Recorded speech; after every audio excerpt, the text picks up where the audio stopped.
Yeah, it's a little bit later than normal. See who actually shows up for chat at this time of night. Interesting, interesting.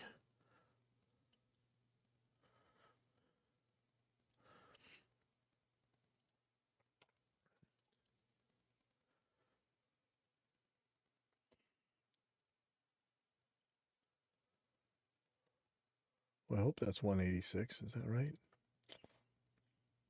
Yes, it's 186.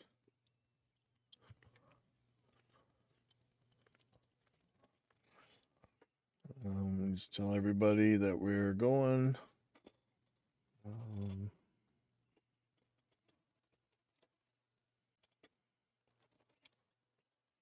Hey, it's about to go live, episode number 186 for evidence-based audio. And join the show if you want. You can get on the chat, whatever. And welcome aboard if you haven't seen this before. It's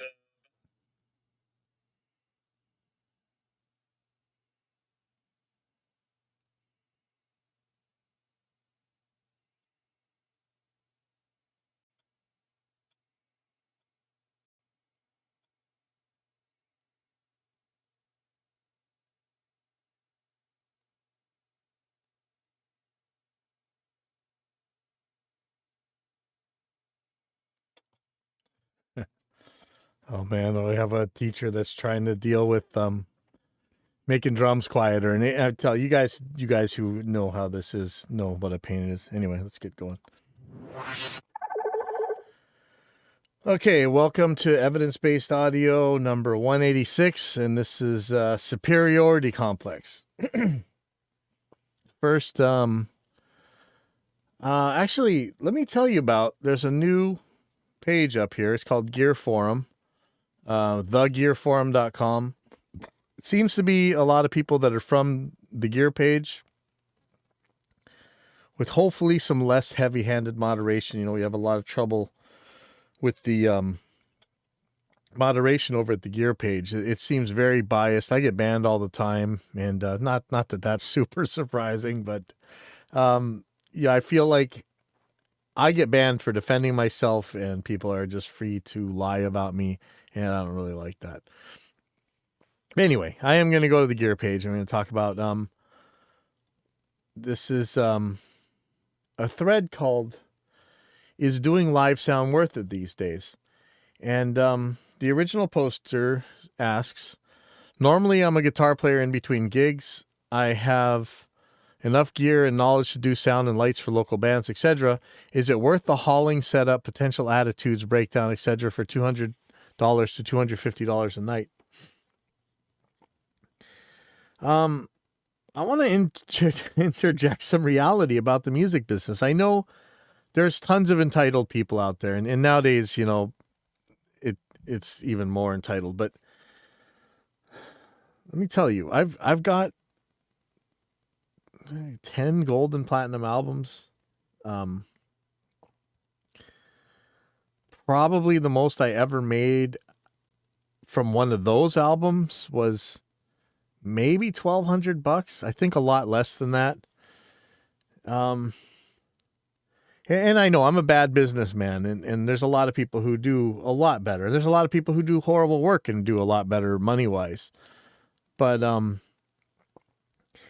in general, this is a business that you may not make anything at. For me, actually doing things and learning things was worth more to me than all the money in the world. I learned how to live really frugally. But even for people who aren't like that, they're struggling. And like, I always laugh at the starving artist thing. These guys are driving their Mercedes around. They talk about how they had to eat ramen in college. I'm like, well, first of all, you can afford to go to college, and we would have killed for that ramen. You know, that's like, you talk like that was the biggest hardship of your life. You know, we didn't even have that food half the time. You know, like, it's hard. I'm telling you, it's hard. And the truth about this live sound stuff is that most of the bands, it's like a logarithmic curve. You know, there is some money at the top. In fact, there's a lot of money at the top. But the majority of bands, the majority of shows and stuff, those bands are paying to play. We talked before about the explicitly paying to play, like paying a fake promoter to let you on a show or whatever. And actually sometimes where that might actually be a legit thing or whatever, but that's not even about that. I mean, half of these shows you're going to play for no money, and it costs you money to drive there. It costs you time. It costs you money to play. And when I see something where they're talking about $200, $250 a night, what is that? Is that 8 hours? Like my brain's not even working right now. Let's run a calculator here. So $250 divided by, let's say it's 8 hours. That's freaking $31 an hour, man. Like working on hit records. You were lucky back in the day when gas was less than $1 a gallon. You were lucky to be making like $15 an hour. That was huge. I remember I had sessions where I made $15 an hour, and that was holy crap money. That was huge. But I mean, I know the gas is more than doubled in price, but $31 an hour, to me, that's like lawyer money. I know it's not anymore. I know $31 an hour is not a lot to a lot of people out there, but I'm telling you, it's still a lot of money. I mean, that is a lot of money. Now the trouble is of course, when you're talking about these kind of shows, you could lose your gear, which would cost you a fortune, and it may never pay you back. But the way people talk about how like it's not that much money, it's a lot of money. But so I answered this question. If all you had to do is run the sound for that kind of money, like stuff's already set up, you just go there and run the mixer. Oh, hell yeah. $31 an hour to push faders around, you get out of here. If that's not enough for you, I don't know, man. Either you're super talented, in which case you wouldn't be working with these kind of bands anyway, or, I don't even know what the or is. And I said, hell yeah. Well, for most people's incomes anyhow, I know that would be a huge step up for me. And it would. $31 an hour to just show up and run sound, that's unreal. But I said, but if it's your gear and do you have to do all the load-in and stuff, that's a different story. There's some weird stuff going on in Hawaii where bands were, I think it's over now, but for a little while, people were getting paid way more than they used to get paid. Like no joke, 5 to 10 times what they used to be before the Backstreet Boys reunion tour. To the point where even if you were to bring gear and have it damaged or lost, you probably still would have made money, but I think that's drying up. But, yeah, so somebody else says, look at it this way. If it's a 4-hour gig, it's 2 hours of work, setup and breakdown, another 2 hours plus 4 hours of gig time. You're talking about 8 hours, so $31 an hour. That's some pretty hard manual labor just by yourself, unless you want to hire some help that eats into that money. Is that worth it to you? $31 an hour? Holy crap, man. I don't know. Am I on crack? That's a lot of money. That sounds like a pile of money to me. I don't make that kind of money. That's crazy. Now, somebody else said $250 with your gear? No way, unless you just want to help some buddies out. And I understand, because, you could lose that gear. So he's saying with your PA and lights, you should be charging at least $500, if not $600. So it makes sense. But a lot of people are asking, is this to learn? And if it's to learn, if it's to meet bands and stuff, that's pretty awesome. This one's pretty funny. So it says, if your PA is worth, say, $5,000, $250 seems low to charge, but no one wants to pay more for sound than they're making. So, and that's true. Like, remember, most of these bands are paying to play. You think they're going to have $250 to pay you? Other thing, $5,000 worth of PA system sounds like a lot. And with our alto system and stuff, it costs significantly less than that. And it's very capable. But when bands want to pay for PA, they get finicky about the names that the PA stuff says on it. And so you're going to spend significantly more than that to make $500 out of a show. Let's see. Somebody else says, from a business point of view, absolutely not. From a hobbyist side hustle, I at least find myself in the situation that more often than not. Simply because the bands don't bring in enough to be able to, or willing to pay more. And so he actually has a pretty good setup, and charges $100 to $150 per gig. Let's see how these, depends where you live too, because some places are still like, they got some decent live music pay. It says, clubs around here are paying $100 per musician for a 9 to 12 gig. So yeah, sound guys doing the same gig get around $200. Wow, that's actually a lot. $200. But $100 per musician, that's not bad. That's 3 hours of work. It's like 33 hours or whatever. I mean, that's $33 an hour. Still not bad. Let's see. For me, $500, yes. $250, no. Nowadays, I don't really like carrying all that gear, for one thing. But so this is very smart. So somebody says here, that's more than I make at my 9 to 5 job. And that's right. I'm telling you guys, there's some serious entitlement going on here. Maybe you guys worked in like really big bands that actually made money. Then you can say stuff like this. But the majority of the bands, they pay to play. That's just how it is. So they don't have this kind of money. I like this. Somebody, Tone Terrific, says, this is a great example of the fun versus work model that is exploited by clubs. The low-level bands out there flirting with the pay-to-play model are not up for a $500 sound guy.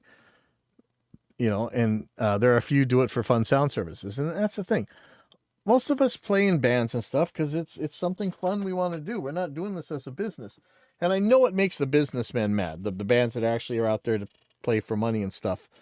But, honestly, you probably have places, like I know they do here, where bands that actually are live working bands, where that's their business, they can actually work at these specific types of clubs.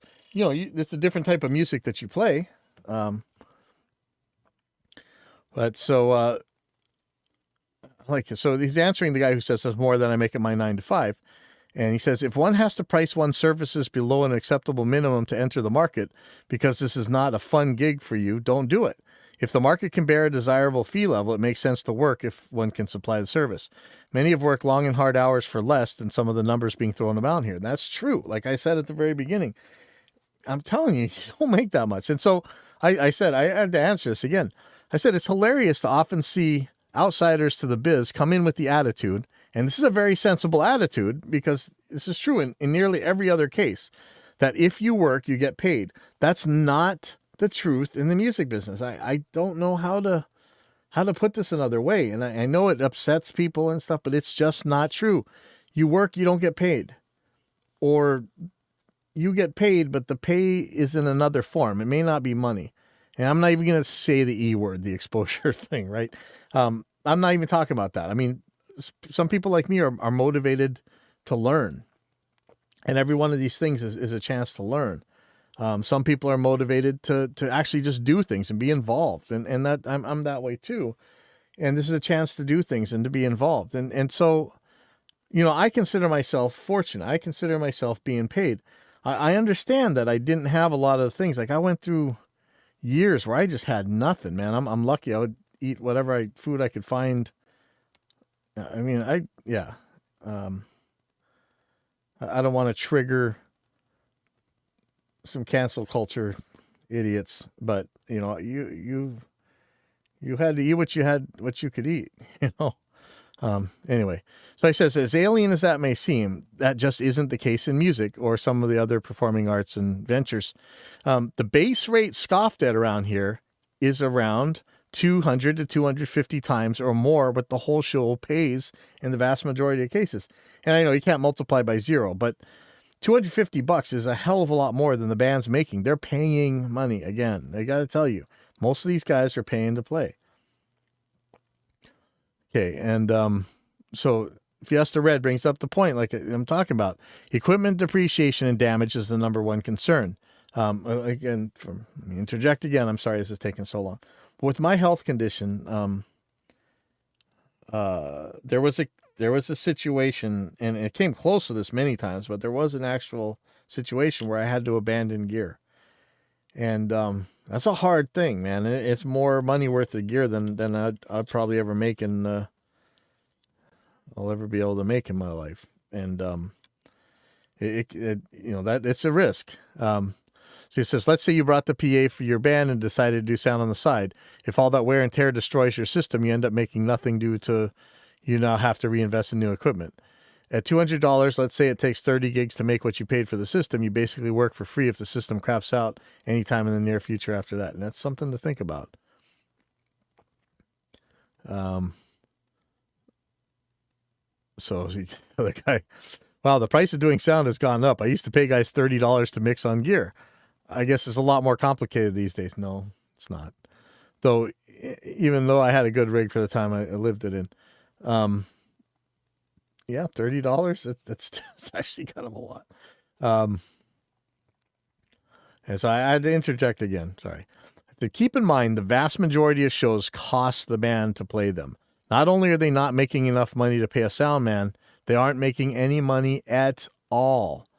More, it's actually costing them money in gas and everything else, and that's before the common practice of explicitly having to pay the venue or promoter, in scare quotes, to even be allowed to play.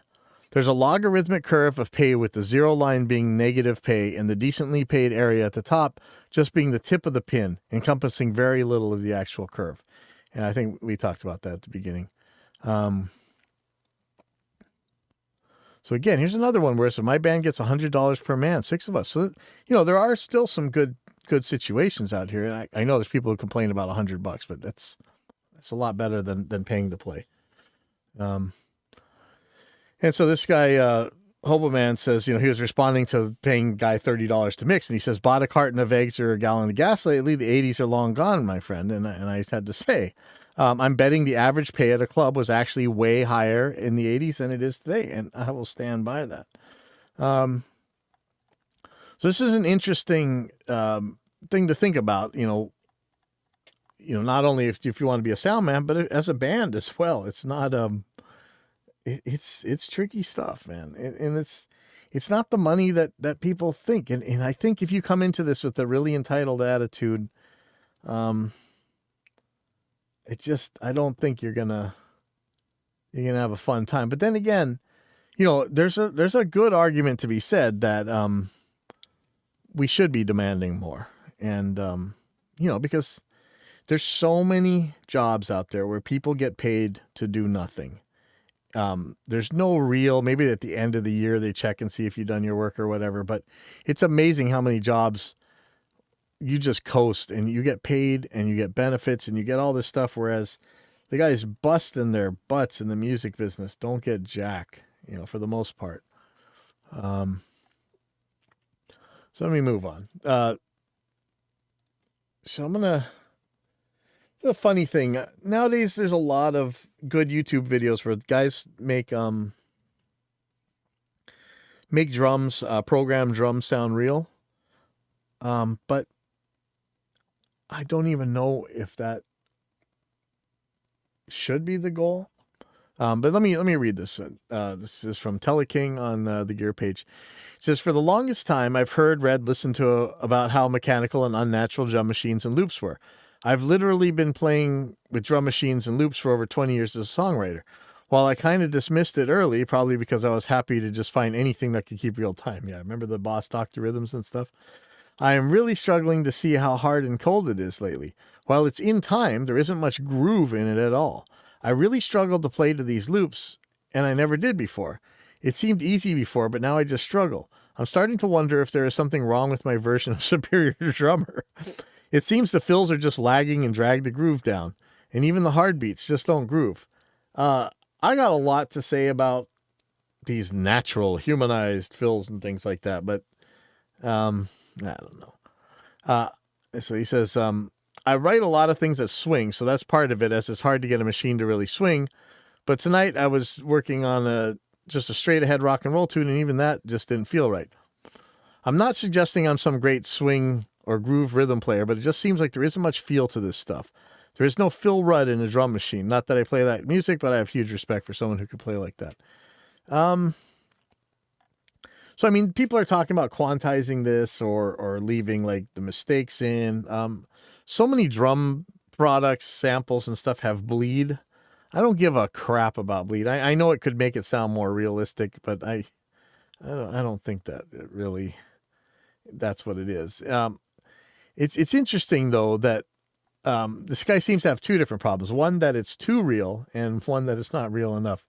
But I always have this question. Let me see where it is. I should have written it down. Okay, so I wrote, when this stuff comes up, I usually ask if there is anything that made it to the radio in the last 20 years. And I know we're not always only talking about the radio, but let's use this example.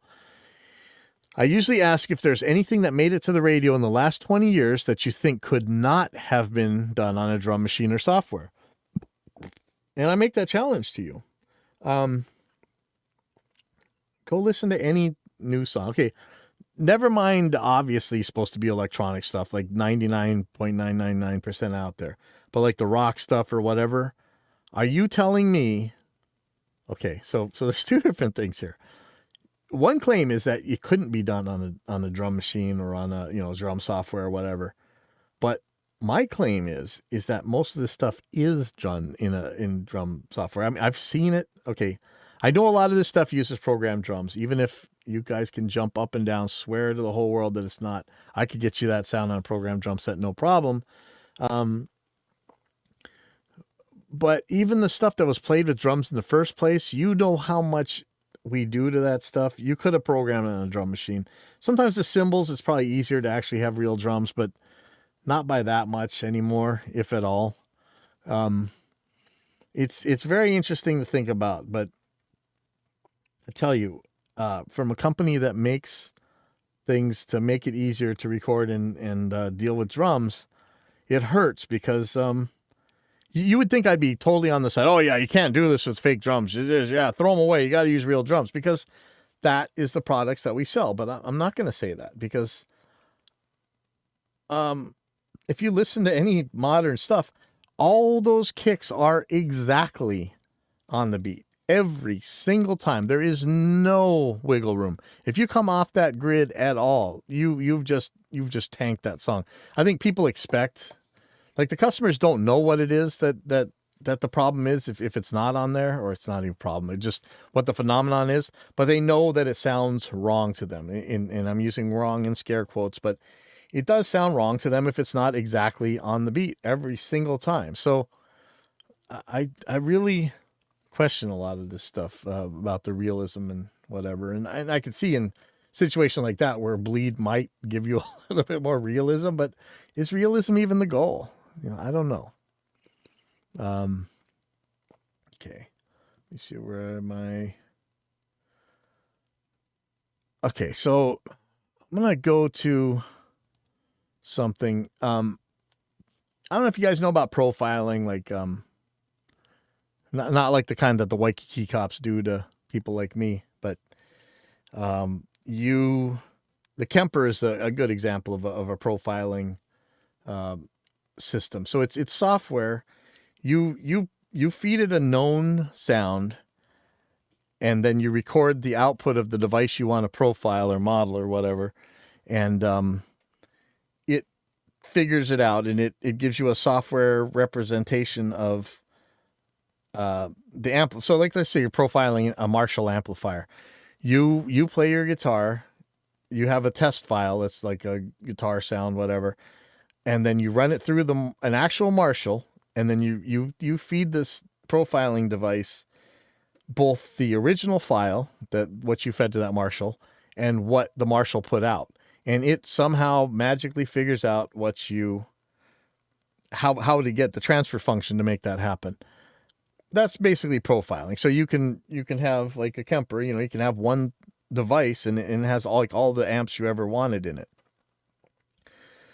That's just one way of modeling things. There's component modeling. There's just straight brute force, like just making some waveforms and turning that into models. But basically, one of the Line 6 guys says that it's not really in the cards for the Helix, which is their premier software product and their premier hardware product at the moment.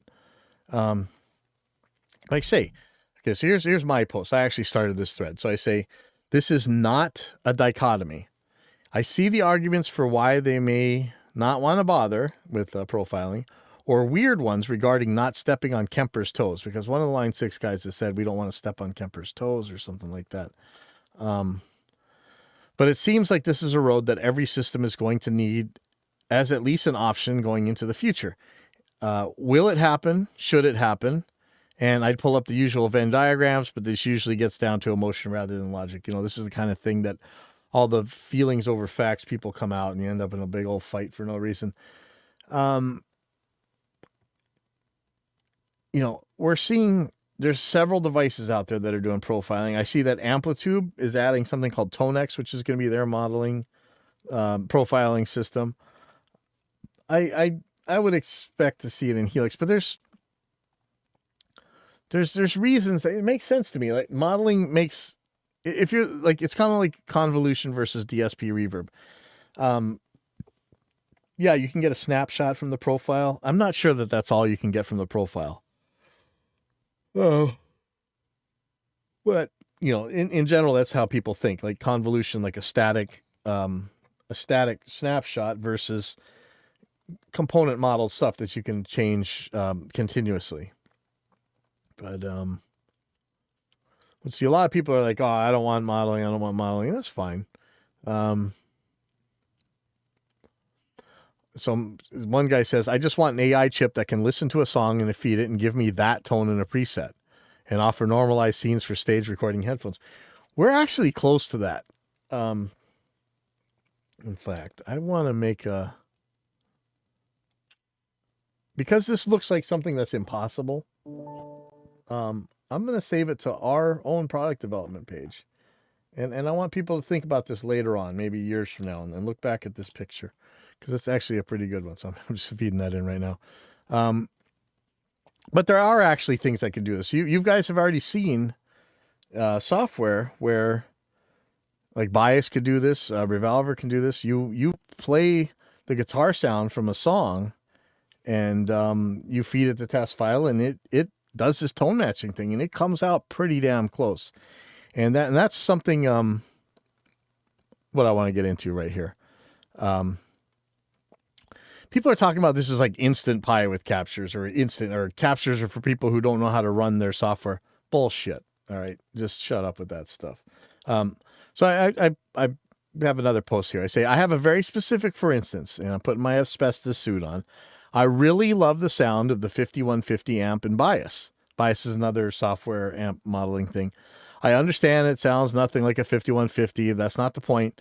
I have tried like hell using EQs, matching EQs, capturing EQs into IRs, impulse responses, and everything else I could think of. I can't even get it close in Helix, and I'm not sure why.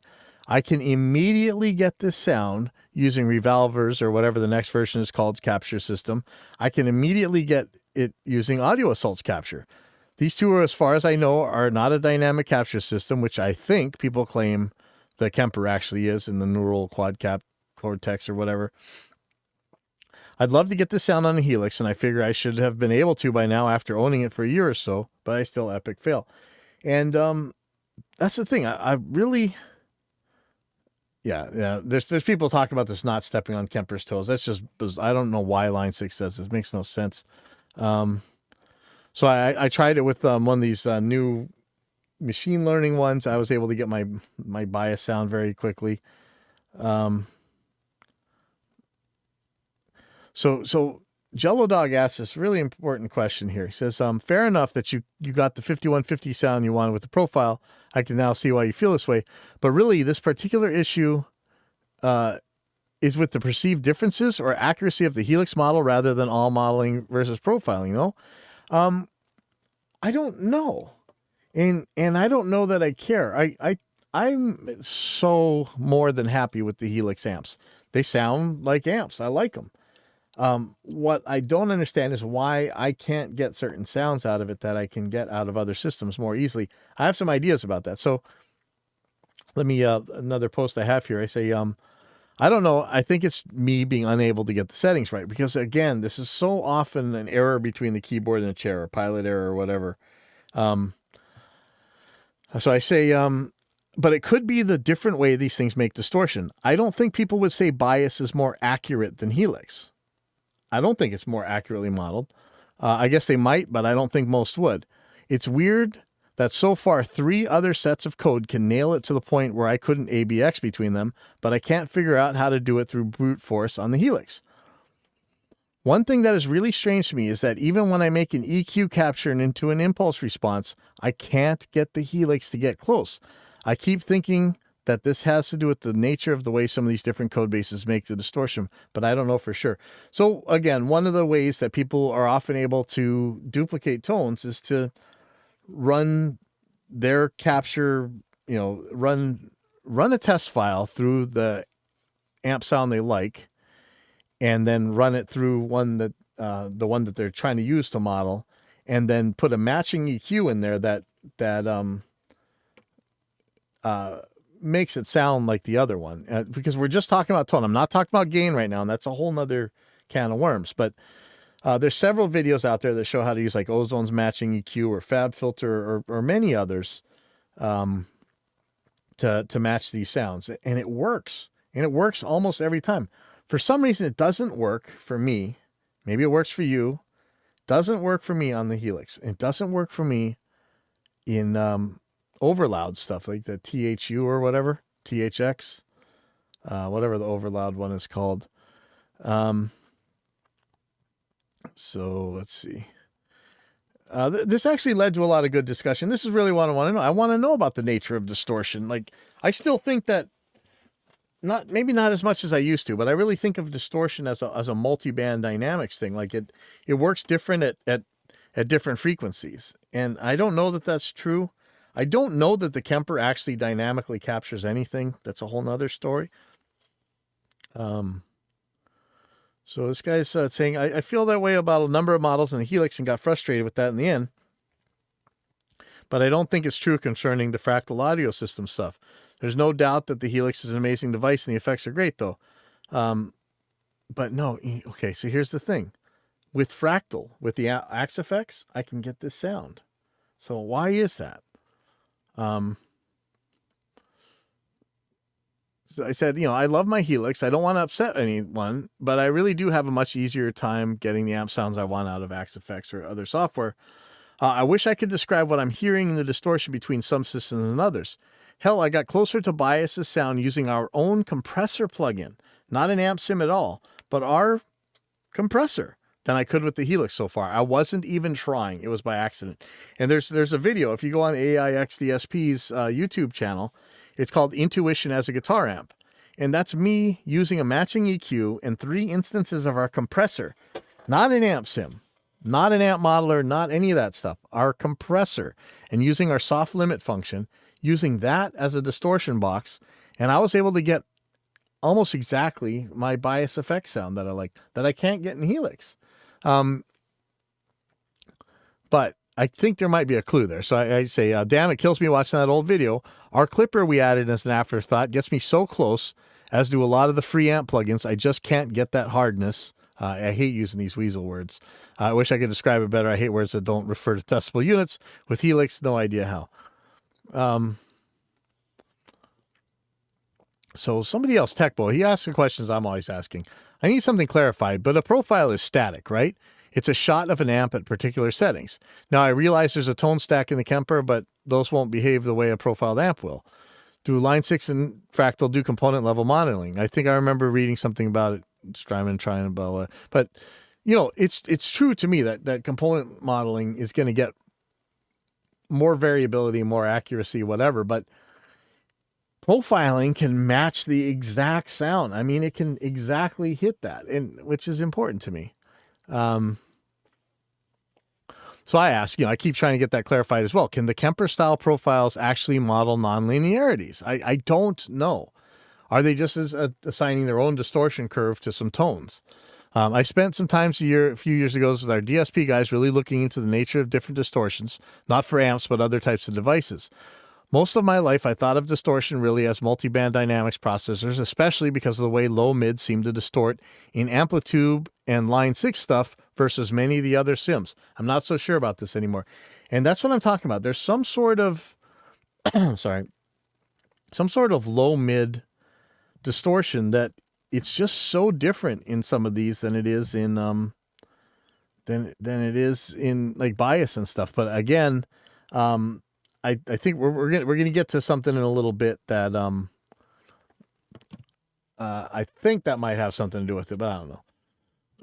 So I said, with so many of these companies, it seems to be that there's a something to their distortion itself, which is common across every amp they model. And a different company will have a different version of that something, really different to the point where I cannot get them to sound or behave similar.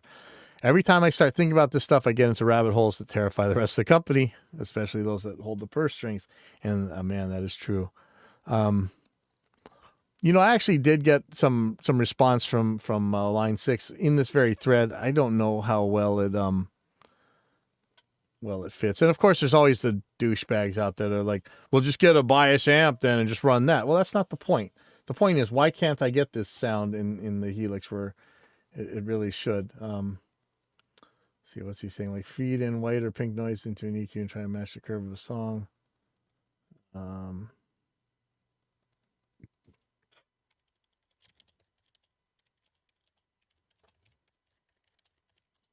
me see. But I'm saying, you don't. It's not just as simple as throwing that piece of hardware. So it's not just that. You'd lose piles of functionality. When you think about it, even in plug-in form, it's not all that viable to just throw bias in there. You'd need to run one instance of Helix Native before and one instance after, and you would still lose a lot of the routing functionality of the plugin. If it was for tone only, I'd just run the Axe effects of the Helix. I like the Helix amps. I'm just unable to get the same sound as I can with bias. And this is where it gets hard because people's emotions get in and then you start losing the ability to actually make sense of shit. I never said that one was better than the other. It's always also pretty academic. I want to know why I can't get the same sort of sound. This is starting to sound like the argument from all the anti-brakes people at the skate park. The guys that ride their bikes with no brakes. Anything they can do without brakes, I can do on a bike with brakes by, believe it or not pulling the brakes. The inverse is not true.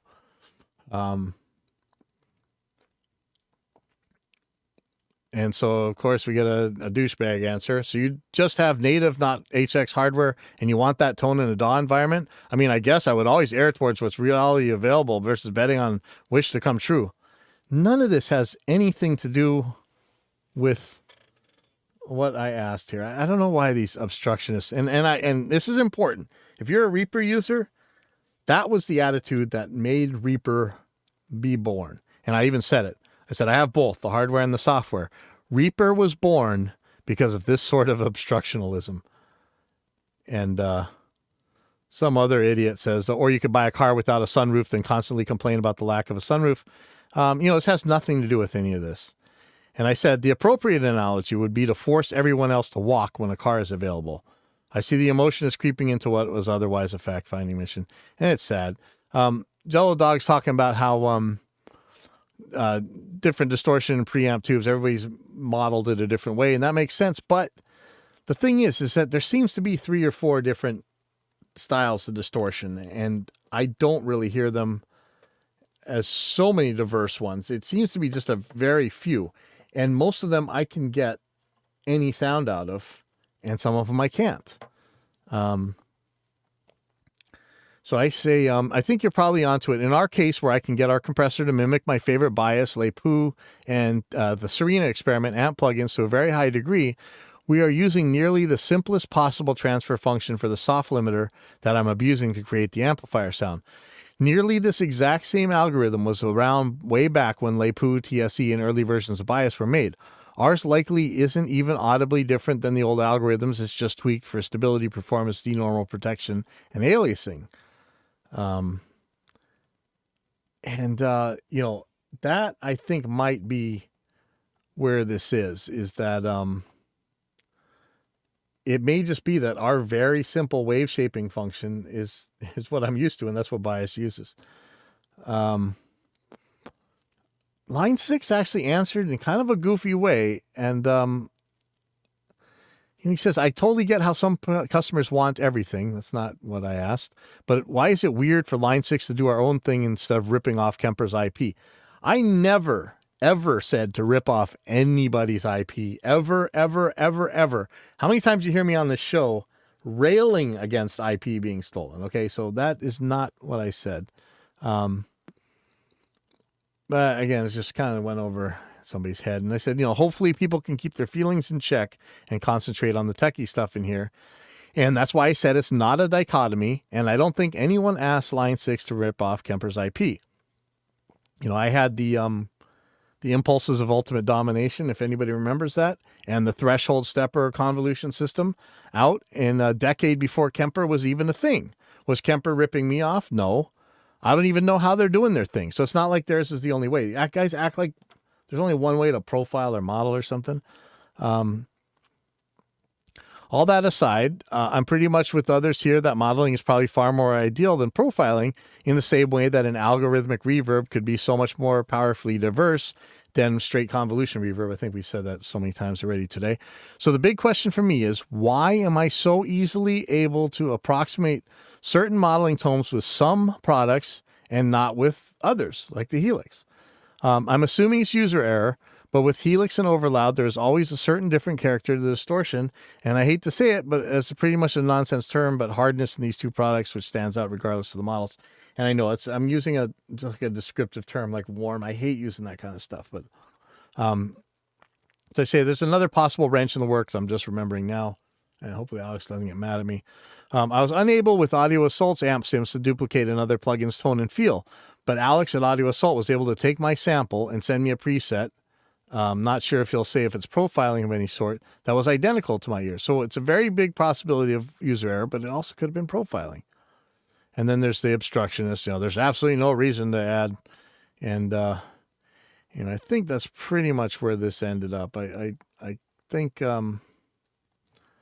people just started getting obstructionist or just got emotional and weird. Let me see if there's anything more. So I'm asking, sorry. Am I the only one who finds something really different about the distortion characteristics of different companies, even the Kemper? Even with these new open source profilers, there's something quite different between them as well. I would love to see someone who can really work the Helix get something similar to Bias or Lepu or TSE. Is it just that those things used to be such an earlier version of where Amp Sim DSP is at now? And I wonder, that could be true. Is anyone good at getting these type of tones? As a counter to how it seems to me, I swear Chop Tone's Metallica preset sounded pretty much identical on Helix as on Bias, so I keep coming back to user error. I just don't know how to fix it if that's the case. And that's really my question. Is there somebody out there who can get this to sound that way? I think there would be. I'd like some help. But instead of the guys who are the experts chiming in to say how, it's a bunch of people who tell you why that's not something you should do. I mean, it's just obstructionist. Somebody else said, also, if you're taking a bog standard digital wave shaper and slapping an angle skin on top of it, I mean, that isn't a guitar amp, really. An amplifier is a transfer function regardless of what you think about it. I know there's some pedantic stuff in here. But I said, chances are, especially since using our old compressor plugin as an amp sim seemed to work so well creating the same tones, this is close to the mark. So it could be the old wave shaper. But just saying standard digital wave shaper, I think is kind of missing the point. And I say, however, I don't agree it's not a guitar amp. If it's a sound you like, that's all that really matters. And yeah, technically an amplifier is different than necessarily a sound you like. It could be a crappy amplifier you don't like the sound of or whatever. But what are we trying to do? We're trying to make our guitars sound the way we like. That's what matters here, okay? So I say, I mean, until some expert on here hits us as hard or as long or as influentially as, say, In the City by Joel Walsh, a sound he made by plugging right into a console. He insisted it wasn't even a DI. I'll stick with whatever gets you there. And so think about that song at the end of The Warriors. Just a horrible transistor distortion guitar plugged right into a console. And yet, we all know that song. Let me see if this goes any further.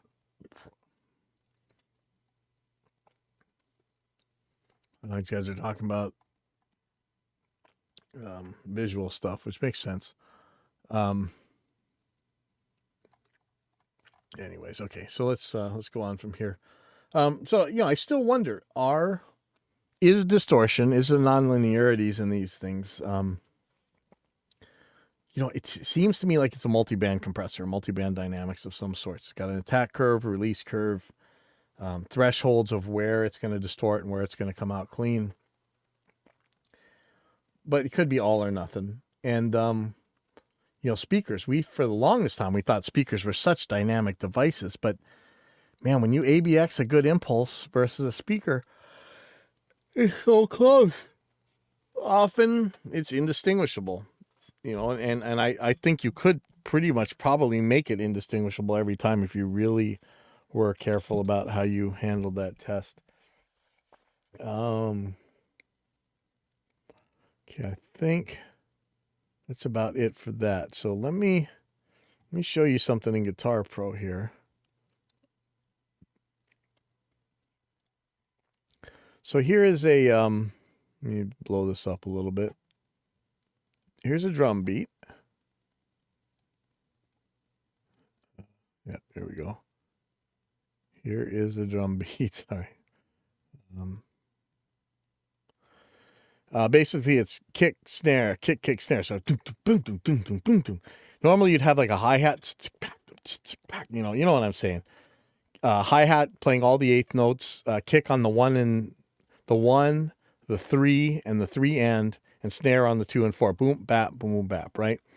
In this case, I'm showing a tom, so that if you know the original SOD, not the System of a Down, but the real SOD. Dung, dung, dung, dung, dung, dung, dung, dung, United Forces or whatever. A lot of times in the real world, drummers are human beings. I know. Somebody's going to dispute that one, but if I put this grid up where hopefully you can see this, let me find a good, okay, here we go. The kick and the tom don't get hit exactly at the same time. It's just not a human thing to do. They're going to be off a little bit. So I had a question, when you, like we were talking about earlier, the kick is always exactly on the grid when it comes to radio or pop or most of the technical styles of metal. That's exactly where I put it. However, sometimes the hand makes it sound more natural. And Ryan Harvey had a cool thing to say, and I don't know if he means it, but he says hands over feet unless it's the downbeat. And so if we thought about that in this case, you would put the tom on the grid, except for on the downbeats, the 1. I don't know if he's going to consider the 8th note a downbeat or an upbeat. I should say he considers that an upbeat. So are we going to move the toms around so that they are on the grid between the downbeats, but off the grid on the downbeat? I don't know. When I showed this picture to Ryan Harvey, and if you don't know him, you should. He says downbeats on the snare, downbeats and snare on the grid, as well as whatever is keeping counts to the toms. Honestly, all of it. Now, however, again, you can't do that because the toms and the kick are playing at a different time. But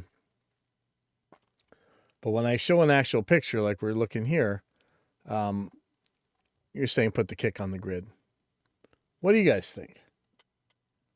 I mean, this is one of those things. I know like there's a whole moral argument about whether or not to edit drums. I don't really care about that part. I'm asking, when you guys are doing this, what do you do? Because the other possibility is to unlock, this whole thing is happening because I'm moving all the drums at once together. If I unlock them, as much trouble as that might or might not make, all this goes out the window, and I could put the kick on the grid and I could put the toms on the grid. They're going to make some phasing problems. They're going to make some trouble when they're played together, but that might not matter in the context of what's going on. So I wonder, what do you guys think? And with that, I think I babbled on for long enough. It's like 50 minutes now. So I will see you guys